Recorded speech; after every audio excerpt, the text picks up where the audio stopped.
संविधान की रक्षा और दलित युवा संवाद पे मैं इतना ही कहना चाहूंगा कि आज जो बिहार की हालात है और बिहार सरकार की जो हालात है वो कुछ ठीक नहीं है। हमारे समाज में ही जब मनुवाद के लोग, ब्राह्मणवाद के लोग संघ भाजपा के पैर छूने में रहे, बड़े बड़े आकाओं को पैर छूने में लगे रहे, तो वो हमारा बेटा, हमारा समाज का नेतृत्व करता कभी नहीं हो सकता। वो कौन है? वो गद्दार है। और संविधान की सुरक्षा का एक ही मायने निकलता है, रक्षा की एक ही मायने निकलता है कि बगिया का फूल वही सुहावना लगता है जिस बगिया में हर एक तरह का फूल खिले। और उस ताकत को अगर हम लोग नहीं पहचानते हैं, अगर नहीं समझ पा रहे हैं, तो हमारी युवा नौजवानों में बौद्धिकता कहां चली गई है ये समझ के परे है।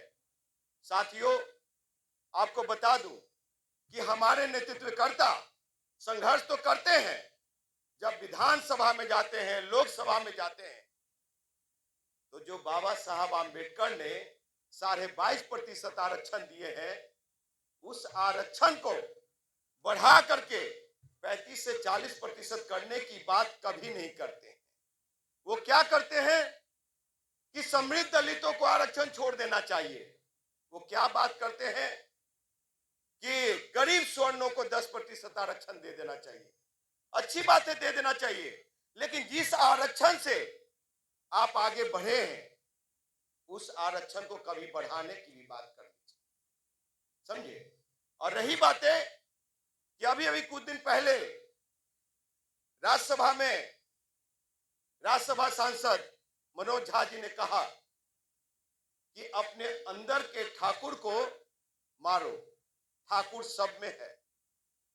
तो हम उस विवाद में नहीं जाएंगे, लेकिन मैं इतना जरूर कहूंगा कि आज जिस तरह से जातीय जनगणना बिहार सरकार ने पेश किया है, नीतीश तेजस्वी यादव ने पेश किया है, वो समाज हित में नहीं है। मैं इतना जरूर कहूंगा इस मंच से कि फर्जी जनगणना है। इस गणना को फिर से गिनने की जरूरत है, फिर से उसको देखने की जरूरत है, बारीकी से देखने की जरूरत है बिहार सरकार के। और सरकार के बहुत सारे माननीय लोग बैठे हुए हैं, हमारे बड़े भाई अनिल साधु जी भी बैठे हुए हैं, गार्जियन है हमारे। तो इस बात को वहां पे करने की जरूरत है। नहीं तो साहब, इतना मैं जरूर कहना चाहूंगा कि बाबा साहब ने जो ताकत दिए हैं उस ताकत के बल पे मैं बोल रहा हूं। और आज बिहार में दूसरे नंबर के हम ताकतवर जाति हैं, तो इसमें कोई शक नहीं है कि हमारी जाति 2011 में साहब लगभग 6% या 6% से ऊपर थी।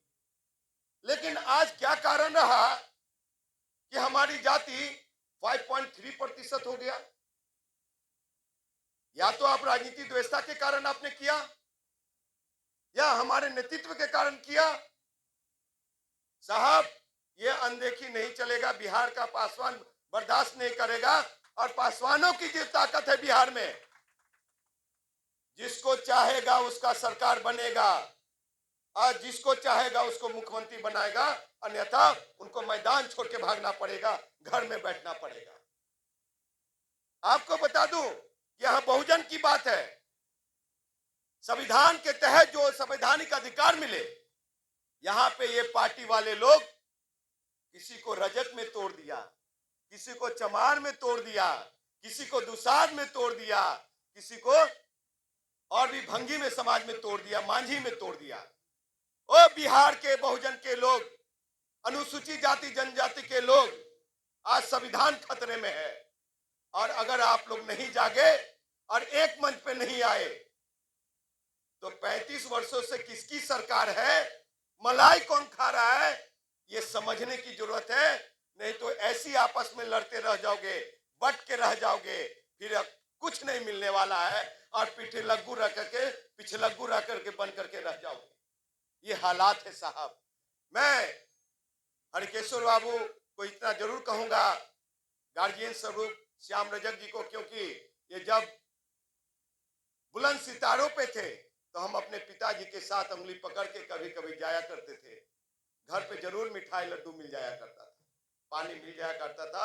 हमारे अंकल ईश्वरी राम पासवान जी भी इस दुनिया में नहीं है, वो भी जगन्नाथ मिश्र के टाइम पे कैबिनेट मंत्री थे बिहार सरकार। और आज जो मैं बोल रहा हूं तो बाबा साहब आम्बेडकर के संविधान के ताकतों पे और ईश्वरी राम पासवान के ताकतों पे मैं बोल रहा हूं। और वो नहीं होते, वो नहीं बढ़ाए होते तो आज राजकुमार पासवान नहीं होता। हम भी माटी टाटी से निकले, महुआ से पटना आए, पटना के बाद दिल्ली गए साहब, दिल्ली से इंजीनियरिंग किया, दिल्ली विश्वविद्यालय में जूनियर इंजीनियर रहा, फिर कुछ दिन असिस्टेंट इंजीनियर भी रहा, नौकरी छोड़ करके राजनीति में आया। इसका मतलब ये नहीं कि आप लोग एक ही घर के पूजन करते रहे। इस मंच पे भी बैठा हुआ लोग एक से एक महारथी है।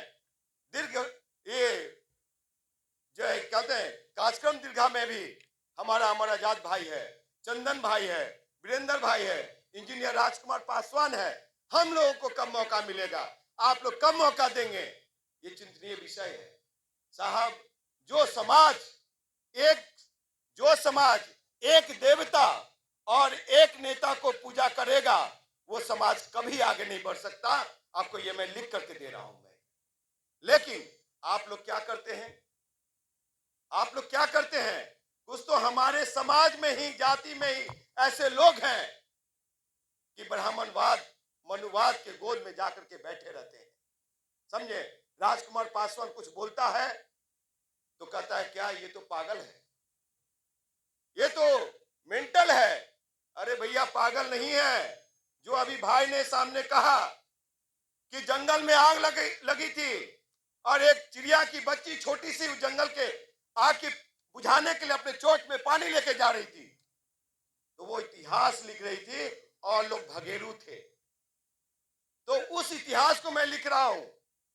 और इतना जरूर कह दूंगा शीर्ष नेताओं को कि अगर मुखर होकर बोलना नहीं आता है तो कम से कम ठीक से दलाली भी कर लो, दलाल भी बन जाओ, अच्छा रहेगा भविष्य के लिए।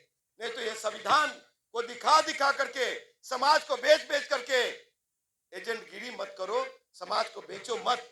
नहीं तो गांव देहात में जो स्थिति है, आज भी चलिए महुआ, आज भी चलिए यहाँ पे महनार में चकियाज गांव जाइए, आज दुसाधो की स्थिति क्या है, हमारे चमारो भाई की स्थिति क्या है, रजक भाई की क्या स्थिति है।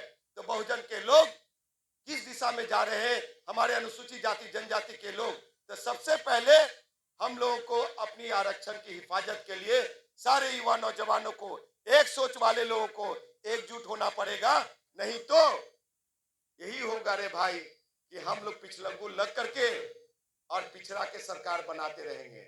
और जिस दिन हम लोग एकजुट हो गए अनुसूचित जाति जनजाति, तो फिर किसी को भी बिहार से उखाड़ के फेंकने की ताकत रखते हैं।